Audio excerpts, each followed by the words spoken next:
নমস্কার স্যার। বসুন। ধন্যবাদ নাম? স্যার, আমার নাম তিথি হালদার। বাড়ি? স্যার, আমার বাড়ি পশ্চিম বর্ধমান জেলা দুর্গাপুরে। দুর্গাপুর শহরটাকে তৈরি করে? স্যার, দুর্গাপুর শহরটা তৈরি করেছিলেন ডক্টর বিধানচন্দ্র রায়। কত সাল সেটা? কত সাল স্যার? উনি যখন দ্বিতীয় মুখ্যমন্ত্রী হয়েছিলেন তখনই তৈরি। কত সালে দ্বিতীয় মুখ্যমন্ত্রী? স্যার, সালটাই মোটে মনে নেই। পশ্চিমবঙ্গের প্রথম মুখ্যমন্ত্রীর নাম কি? প্রফুল্ল চন্দ্র ঘোষ। মাননীয় প্রফুল্ল চন্দ্র ঘোষ কত সাল অবধি ছিলেন মুখ্যমন্ত্রী? স্যার, এটাও না এই মতো জানা নেই। বর্তমান মুখ্যমন্ত্রী মমতা ব্যানার্জি কোন কেন্দ্র থেকে জয়ী হয়েছেন? তৃণমূল কংগ্রেস। কোন কেন্দ্র? স্যার, দক্ষিণ। স্যার, মনে নেই এটা এখন। তিথি, তুমি একটু রিজার্ভেশন পাও? হ্যাঁ। সংবিধানে কত ধারা? এটি সংবিধানে 342 নম্বর ধারায় আছে। কি কি সুযোগ সুবিধা পাওয়া যায়? স্যার, সরকারি ক্ষেত্রে কিছুটা সুযোগ সুবিধা পাওয়া যায়। আর এছাড়াও স্যার কি কি সুযোগ সুবিধা পাওয়া? স্যার, এই বিভিন্ন পরীক্ষাগুলোতে কিছুটা সিট সংরক্ষিত থাকে। যেরকম ক্লাস 8 এর পরীক্ষা থাকে, 9 এর পরীক্ষা থাকে? না স্যার, সেগুলো তো ক্লিয়ারলি বলতে হবে। এটা ইন্টারভিউ বোর্ড। তুমি বললে কিছু পরীক্ষাতে সিট থাকে, মানে 9 এর পরীক্ষাতে থাকে, 10 এর পরীক্ষাতেও থাকে, মাধ্যমিক পরীক্ষায় থাকে। না স্যার, ওগুলোতে না, চাকরিমূলক পরীক্ষাগুলোতে। প্রতিযোগিতামূলক পরীক্ষা। আর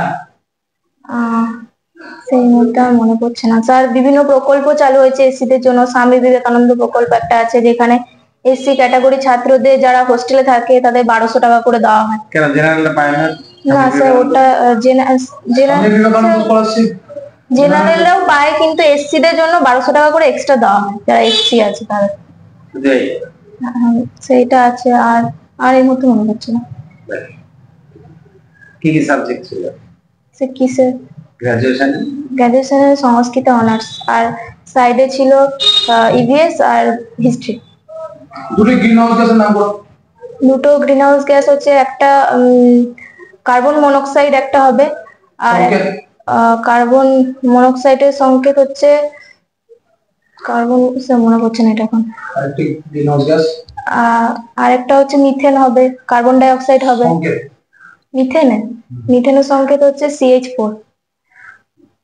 আলেয়া বলতে কি বলছো?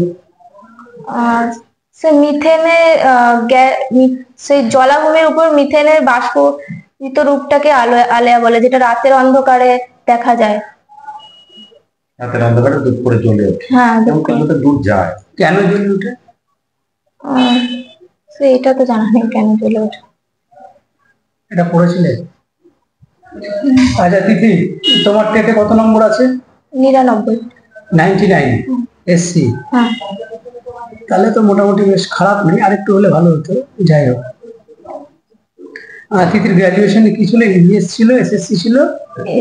এসএসসি না, সংস্কৃত আর ইভিএস আর হিস্ট্রি ছিল, তাই তো? আমাদের দ্বিতীয় বিশ্বযুদ্ধ কত সালে হয়েছিল?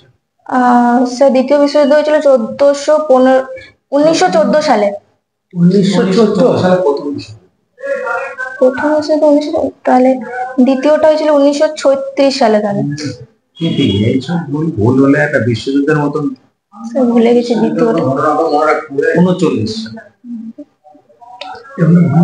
1939 সালে শুরু হয় দ্বিতীয় বিশ্ব, শেষ হয় কয়টা? আর পানিপথের প্রথম যুদ্ধ 1757 সালে, না 1857 সালে। আর 1857 বলছো? মহাবিদ্রোহ হয়েছিল। মহাবিদ্রোহ 1857? হ্যাঁ। মহাবিদ্রোহের প্রত্যক্ষ কারণ কি ছিল? সেটা তো জানা নেই। আচ্ছা, তুমি বলো তো, এই মহাবিদ্রোহের পরে ভারতের শাসনতন্ত্রে কি পরিবর্তন ঘটেছিল? স্যার, রাজাদের শাসনটা বিলুপ্ত হয়েছিল, ইংরেজদের শাসন। রাজাদের শাসন বিলুপ্ত হয়ে তখন কেউ রাজা ছিল না? বেশিরভাগ দায়িত্বটা ইংরেজদের হাতে ন্যস্ত হয়ে গেছিল। বেশিরভাগ দায়িত্বটা ইংরেজদের ন্যস্ত হয়ে গেছে, আর কোনো রাজা ছিল না। স্বাধীনতার পরেও 550 560 খানা রাজা ছিল ভারতবর্ষে। ছিল, কিন্তু তারা রাজার মানে ইংরেজদের অধীনেই কাজ করতো বেশিরভাগ। সবচাইতে বড় পরিবর্তন ঘটেছিল কোম্পানির শাসনের অবসান ঘটেছে। ইস্ট ইন্ডিয়া কোম্পানি আর শাসক থাকে না, সেদিন থেকে আমাদের দেশে শাসক হয়েছে ব্রিটিশ গভর্নমেন্ট। বুঝা গেছে? এইটাই পরিবর্তন ঘটেছে।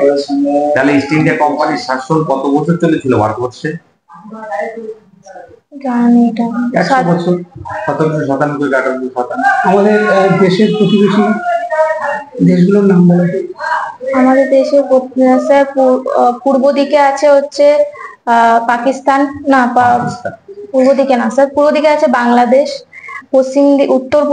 উত্তর পশ্চিম দিকে আছে আফগানিস্তান, আর পশ্চিম দিকে আছে পাকিস্তান, আর দক্ষিণ দিকে আছে শ্রীলঙ্কা, আর উত্তর পূর্ব দিকে আছে চীন, ভুটান, নেপাল। পূর্ব দিকে বাংলাদেশ শুধু নয়, বাংলাদেশে, হ্যাঁ বাংলাদেশের ওই দিকে পূর্ব দিকেও ভারত আছে। হ্যাঁ ভারত আছে, ত্রিপুরাটা। ভারতের যে মানচিত্রটা তুমি যদি দেখো, দেখবে একদম সুন্দর করে পশ্চিমবঙ্গ আছে পাশে, সুন্দর করে এরকম করে এমন একটা জায়গা আছে, তার আশেপাশে ভারতের আর কি ভূখণ্ড গুলো আছে। ঠিক আছে? অখণ্ড ভারতবর্ষ যখন ছিল, অখণ্ড ভারতবর্ষ, তখন কোন কোন দেশগুলো যুক্ত ছিল ভারতবর্ষের সঙ্গে? পূর্ব দিকে বাংলাদেশ যুক্ত ছিল, আর এইদিকে পশ্চিম দিকে পাকিস্তান যুক্ত ছিল। আর আর আর কিছু? আফগানিস্তান হবে না? হ্যাঁ স্যার, আফগানিস্তান, মায়ানমার হবে। আমি কি বলেছি? হ্যাঁ স্যার হবে। ভারতবর্ষ ছিল, মায়ানমারও ছিল। শ্রীলঙ্কা ছিল? শ্রীলঙ্কা ছিল না। শ্রীলঙ্কা ছিল না। আর কি ছিল? আর স্যার মনে পড়ছে না, এই তিনটেই মনে পড়ছে। এই জিনিসগুলো ভালো করে দেখবে, এটা কিন্তু ভাইটাল, এটা যদি সবাইকে দেখবে। ঠিক আছে? আর একটু জবরদস্ত লাগবে অ্যান্সারে, পাওয়ারটা কম, তোমার প্রত্যেকটা অ্যান্সারের মধ্যে একটু জিজ্ঞাসু ব্যাপার থেকে। গ্র্যাজুয়েশনে যে বিষয় ছিল সেই বিষয় ডিটেলস জেনে আসতেই হবে। ঠিক আছে? ভালো করে সেই তিনটে বিষয় পড়াশোনা করতে হবে। আমি প্রাথমিক শিক্ষায় তুমি নিজেকে শিক্ষকতার পেশায় আনার জন্য এত কিছু, এই পেশায় তুমি আসার পর তোমার প্রথম কি কাজ হবে? ছাত্রছাত্রীদের প্রতি দায়িত্ব কর্তব্যটা কি দাঁড়াবে?